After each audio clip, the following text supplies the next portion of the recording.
Ladies and gentlemen, selamat datang di Crevations, Creator Aviations. Video ini akan berlangsung dengan tempo sesingkat-singkatnya, dengan ketinggian setinggi harapanmu bersama dia. Kami Crevations sangat senang dapat menemani kekosongan hari-hari Anda. Silakan mencari... Gak apa-apa ya, Kat ya? Silakan mencari tempat yang nyaman, rileks, dan kami anjurkan untuk menggunakan headset. Selamat menyaksikan.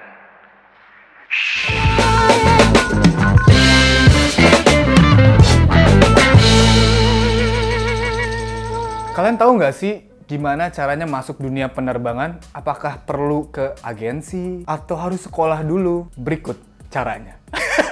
Menurut kalian, bagaimana sih caranya untuk masuk dunia penerbangan? Apakah perlu ikut agensi atau perlu sekolah penerbangan atau kuliah penerbangan harus D1, D2, D3, S1? Ini gue mau sharing nih gimana caranya masuk dunia penerbangan khususnya untuk menjadi seorang pramugara. Jadi, asik. Lanjut deh, asik. Asik.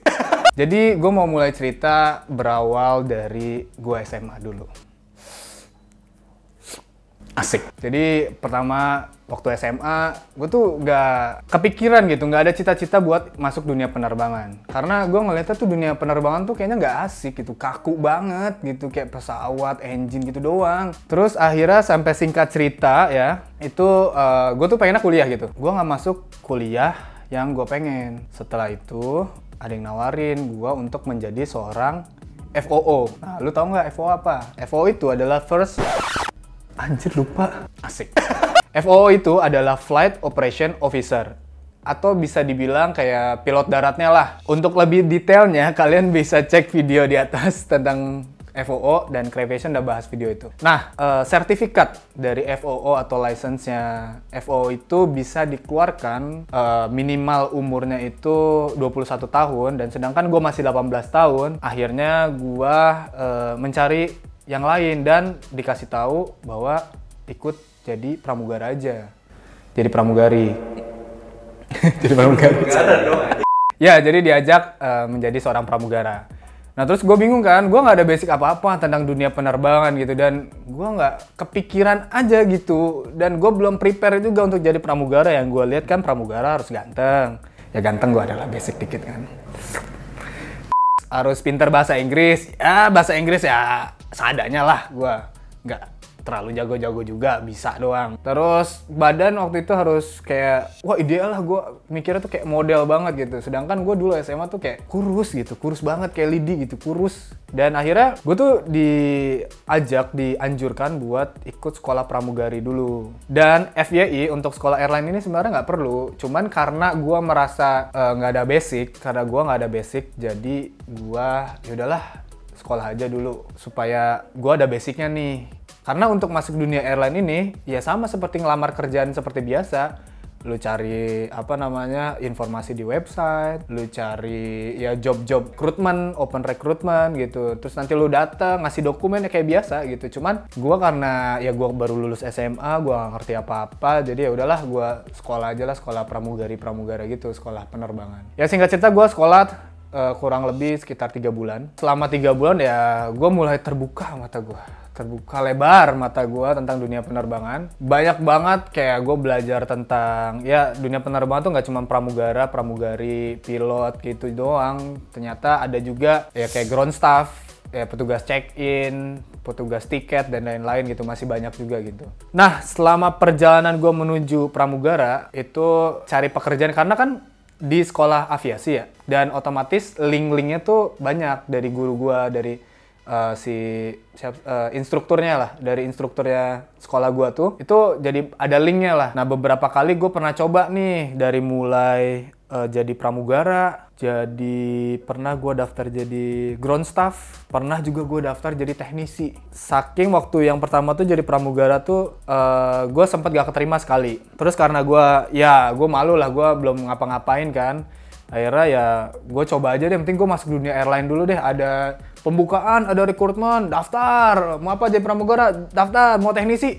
Daftar. Bahkan pas teknisi waktu itu di Lion Group, jadi yang tukang benerin bengkelnya gitu, gue masuk, gue tuh bener-bener belajar tentang fisika dan lain-lain gitu. Dan selama gue daftar di 3 profesi ini, Ternyata hampir sama semua sih untuk tahapan-tahapannya. Nah, sekarang kita fokus dulu nih, masuk ke tahapan menjadi seorang pramugara. Untuk jadi seorang pramugara, tahapan pertama tuh ada, kalau nggak salah tuh ada 7 tahapan ya. 7 tahapan. Yang pertama tuh biasanya ada kayak tes berat badan, tes performance, tinggi badan, berat badan, terus udah gitu dilihat looks-nya, performance-nya itu, appearance-nya, apakah badannya tuh ideal atau enggak dengan berat segini. Kan mungkin ada yang badannya besar, kakinya kecil, kakinya besar, badannya kecil, palanya gede, kan nggak ideal gitu kan. Karena di rekrutmen itu tulis badan harus proporsional gitu ya. Dia harus proporsi gitu bentukannya. Terus nanti dari appearance, tinggi badan, berat badan itu nanti wawancara pertama. Jadi dilihat sama si jurinya kayak gimana dari cara jalannya, cara kita berbicara, cara kita perkenalan, cara kita komunikasi dengan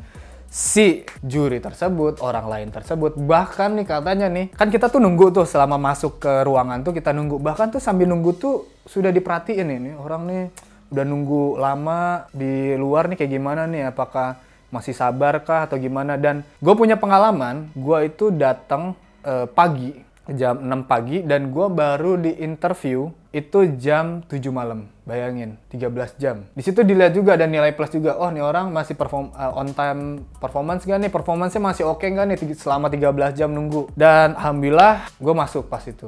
Lanjut ke tahap selanjutnya, kalau nggak salah ya, udah lama banget soalnya nih. Kalau nggak salah tuh masuk ke tahap selanjutnya itu ada psikotes. Tips sama triknya tuh untuk psikotes kalian bisa banyak di internet ya, kayak misalkan tips-tipsnya psikotes. Biasa tuh psikotes tuh gambar-gambar, kalau misalnya dikasih titik apa, gambarnya harus apa. Nah itu ada di internet, ikutin aja. Dan gue pun pada saat itu juga ngikutin dan berhasil alhamdulillah. Terus ada juga kalau sekarang tuh ada tes Inggris juga, tes bahasa Inggris juga ada. Terus ada tes yang hitung koran kalau nggak salah tuh, hitung koran tuh kayak 1, 2, 3, pindah, 1, 2, 3, pindah. Pokoknya ada deh yang hitung koran tuh ada juga. Jadi dilihat nih kestabilan kita kerjanya stabil atau enggak, apakah dia naik turun atau enggak, emosi kita dilihat dari situ. Terus banyak deh pokoknya psikotes, kalian bisa cari di internet. Selain itu lanjut ke background check, kayak validasi dokumen, ijazah, kakak, bahkan ijazah orang tua kita profesinya apa, kakek kita pun ditanya. Terus ada pertanyaan-pertanyaan seperti tentang kenegaraan, kayak PKN, Pancasila, dan lain-lain. Ya itu cek supaya apakah kita benar-benar warga negara Indonesia dan terbebas dari ideologi-ideologi yang di luar sana yang dapat memperburuk ya. Lanjut ke pantuhir, pantauan terakhir. Nanti di pantuhir itu ya dicek terakhir tuh, kita kadang ada yang kita disuruh pakai seragam, apakah cocok dengan seragamnya, badan kita, performance kita cocok gak nih sama badannya. Terus udah gitu, biasanya kalau pantohir itu ditanyanya sama petinggi-petinggi, kayak misalnya direksi, kayak gitu-gitu. Dilihat langsung, cocok gak nih sama perusahaan atau enggak gitu. Terus selanjutnya kalau udah pantohir udah lolos, terakhir ini, MEDEX, Medical Examination.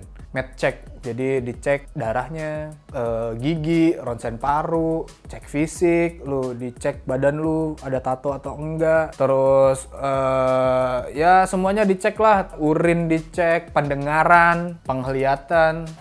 Untuk tipsnya sih biasanya untuk medcheck itu tipsnya ya puasa kan 8 jam. 8 jam ya, 10 jam sebelum diambil darah, terus banyak minum air putih, air kelapa hijau. Terus katanya gigi di scaling ya, biar bersih ya. Tidak ada karang gigi, jigong-jigong yang menempel. Banyak minum sih supaya nanti urinnya bening ya, biar bisa diminum lagi. Udah sih dari Medek, nanti kita dapat hasilnya dan udah deh, keterima. Tapi itu keterima sebagai ini ya, sebagai pegawai, belum sebagai pramugaranya. Karena ketika kita sudah diterima sebagai pegawai, masuk ke perusahaan, itu kita harus training lagi, belajar lagi di kelas, belajar untuk mendapatkan si sertifikat atau license ini. Kita belajar lagi selama kurang lebih tuh 1 bulan. Itu ya pelajaran yang wajib kayak mandatory tentang emergency training, dangerous goods, ada first aid, ada emergency equipment, ada aircraft type, ada crew resource management, ada tentang etika pesawat juga, etika dalam bekerja kayak duties and responsibilities, banyak deh pokoknya deh. Terus kita ujian tertulis juga. Setelah lulus ujian tertulis, lanjut ke ujian terbang. Kita training lagi namanya flight training. Itu kurang lebih mungkin secara simpelnya sekitar ada 10 kali terbang. 10 kali terbang, 4 kali kita mentor atau diajar dulu di apa ya namanya dipapah ya, kok bahasa Sunda teh naonnya? Dipapah gitu nya. 4 landing, terus 4 landingnya lagi dicek sama perusahaan.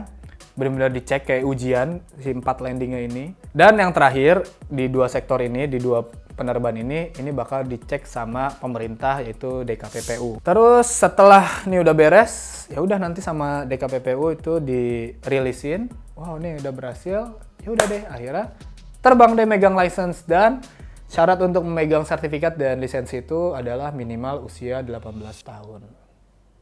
Itu sudah tercatat di dalam aturan.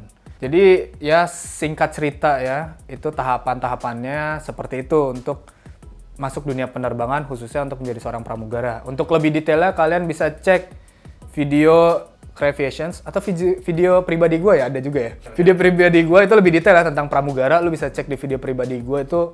Mungkin kalau misalnya udah subscribe channel gue atau subscribe channel Creations, pasti udah nonton lah video gue lah pokoknya. Tentang kepramugaraan tuh ada lebih detailnya. Jadi gini, buat para Gen Z, pokoknya tetap percaya diri. Karena gini, gue ada pengalaman gini. Lawan kandidat gue, musuh-musuh gue, musuh. Kandidat gue tuh, menurut gue umurnya tuh udah pada gede-gede gitu. Pada gede-gede, udah pada 20 tahun gitu, udah punya pengalaman gitu. Dan gue tuh bener-bener kayak yang anak SMA, anak bocah yang dateng. Dan jawaban gue tuh bener-bener apa adanya pada saat itu tuh. Terus gue ngeliat kayak, kan dalam ruangan itu kalau nggak salah ada 5 ya. Ada 5 kandidat. Nah, gue lihat tuh tiap kandidat tuh ada yang kayak ngejawabnya, saya akan memberikan senyuman yang terbaik. Wah, bagus deh, public speaking-nya udah bagus-bagusin gitu kan. Dan pas gue bingung, dan jawaban gue adalah apa adanya, seperti ya ada apa adanya gitu. Gue bilang pada saat itu, gue kenapa mau jadi seorang pramugara. Pertama, gue ada 3 poin. Yang pertama, gue pengen menjadi lebih baik lagi dari segi ekonomi, karena pramugara tentunya gajinya gede. Terus yang kedua, gue pengen menjadi lebih baik lagi dari segi kesehatan, karena seorang pramugara itu dituntut emang harus sehat, memiliki badan yang proporsional, menjaga makanan, ya, dan harus selalu fit. Dan yang ketiga, gue pengen menjadi lebih baik dari segi etika, karena di kehidupan ini kayak etika, mungkin kayak permisi, maaf, terima kasih itu sangat penting banget ya. Etika gue tuh pengen jadi lebih baik lagi gitu.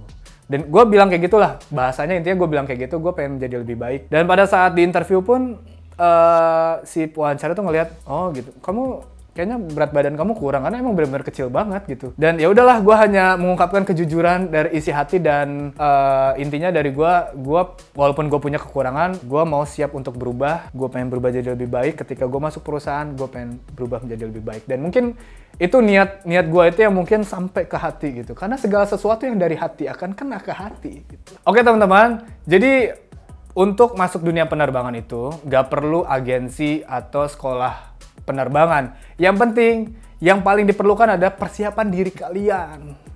Persiapkan diri kalian. Karena di agensi atau di sekolah penerbangan pun, ya belajar-belajar juga. Toh kalau misalnya kalian belajarnya rajin, kalian bisa searching-searching sendiri, itu juga bisa jadi bekal ilmu atau persenjataan kalian ketika mau perang menuju maskapai atau menuju pekerjaan di dunia penerbangan. So, semoga video ini bermanfaat dan tentunya menghibur. Jangan lupa untuk like, comment, and subscribe. Dan bagikan, share ke seluruh sosial media kalian. Supaya teman-teman mengetahui informasi tentang dunia penerbangan yang menyenangkan dan seru abis. Akhir kata dari gua, be produktif, be kreatif, and be positif. Sampai jumpa di video Creation selanjutnya. Dadah.